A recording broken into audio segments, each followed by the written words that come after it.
Hello, everyone. I apologize that we're running a little bit late. Hi. Okay, thank you for being with us, and thank you to our community who are watching us live on social media. We wanted to make sure that we share news with the community as soon as we have it. That's been our practice since Chief Hank Stawinski became chief, and so today is no different. So I'm going to bring now to the podium Chief Hank Stawinski of the Prince George's County Police Department. Good afternoon, and thank all of you for attending this press availability. I come before my community today with some disturbing news, but as always, I want you to hear it from me.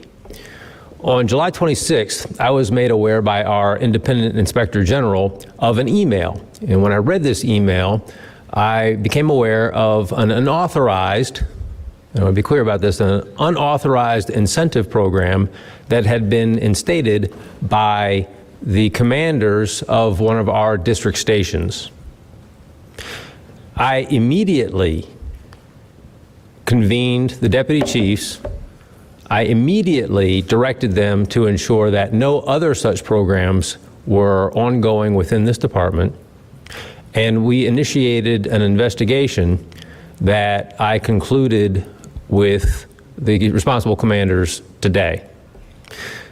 Briefly, for the last 6 months in the 2nd District, the Bowie District Station, officers who were the most productive would receive 10 hours of compensatory time on a monthly basis based on that productivity. I want to be clear with my community. This was not a quota-based system.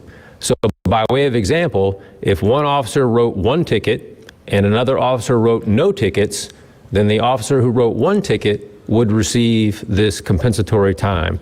Again, to be very clear with my community, this was not based in any way on quotas. This program was ongoing only for the past 6 months. The past 6 months. What we did on your behalf was immediately initiate an inquiry into the internal affairs complaints filed in the 2nd District for the last 6 months.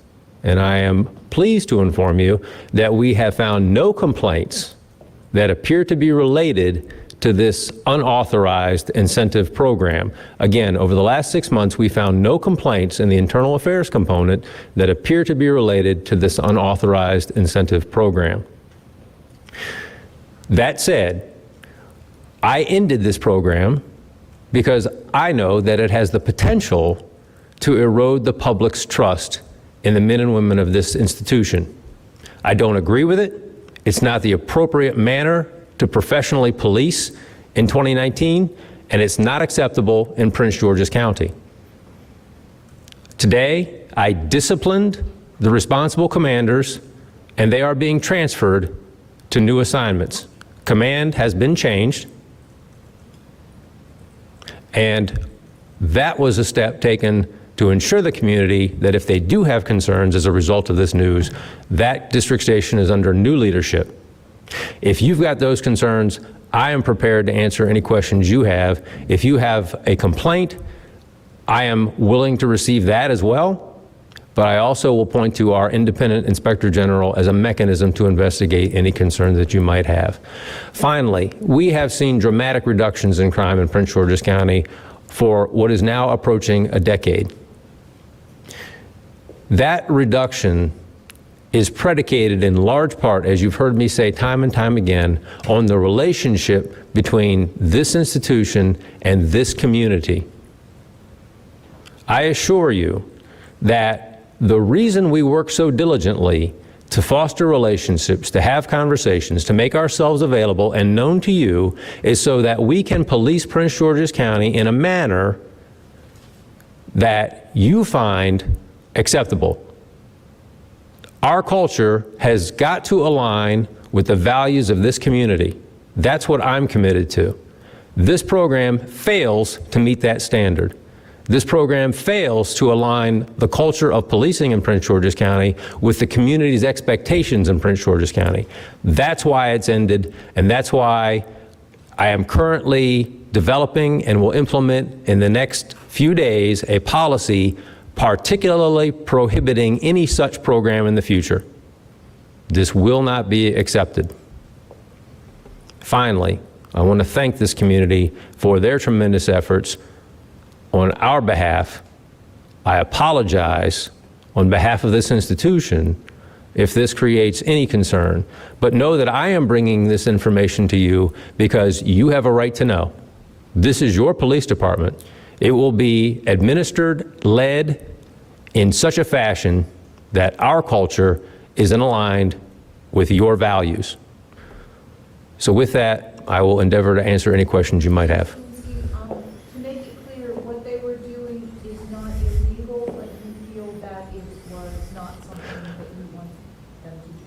Precisely. This conduct is not illegal, but I ended it. I did not agree with it because I believe that people could view this program through the lens of enforcement for the sake of incentive, and that is not in alignment with the culture and values in Prince George's County, and that is not the institution that we seek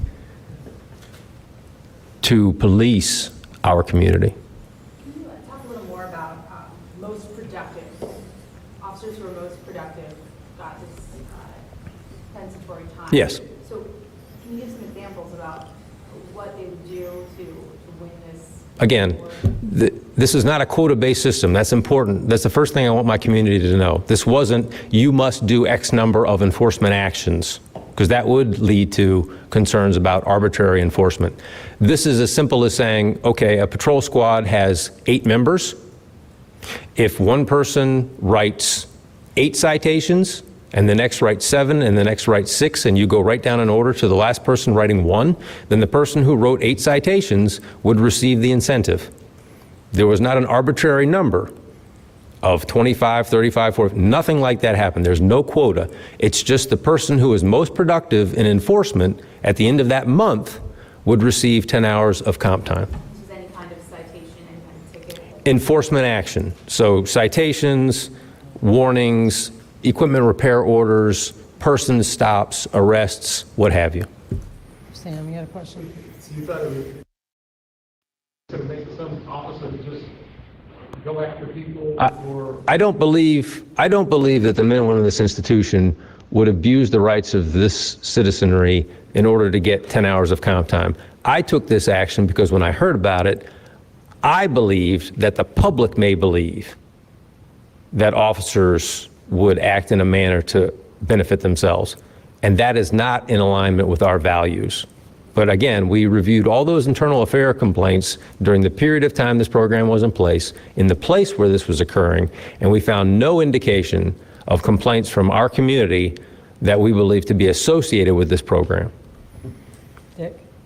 Chief, I get the point that you say it's wrong and you've disciplined the commander and you've removed him. Do you feel he did this in good faith? I have disciplined both the commander and the assistant commander. I have transferred both the commander and the assistant commander, but I do not believe these actions were taken maliciously. As was addressed earlier, this conduct is not illegal, but the most important component of my responsibilities is the public trust. And I believe that this program could have contributed to the erosion of the public trust. And again, that's why I'm coming to the community today. That's why I'm standing here bringing this information to you so that you know when I found out about it, I ended it, I investigated, the people responsible have been disciplined, they've been transferred, and now we have new leadership in that district station so that we can preserve that public trust. It was the Inspector General that came up with this? The Inspector General provided me with an email which was generated by one of the 2 commanders that I've spoken about. And when I read that email and saw the outlines of this program, I took the actions going forward from there. That occurred on July 26th of 2019. Chief, was it a combination of all the things that you mentioned to be considered productive, or was it like different categories? No, it was a combination of all things. Can you share the names of the commanders and talk about where they are now? Because this is a disciplinary action and a personnel matter, I'm not releasing their names, but we are making transfers, and I assure our community that those commanders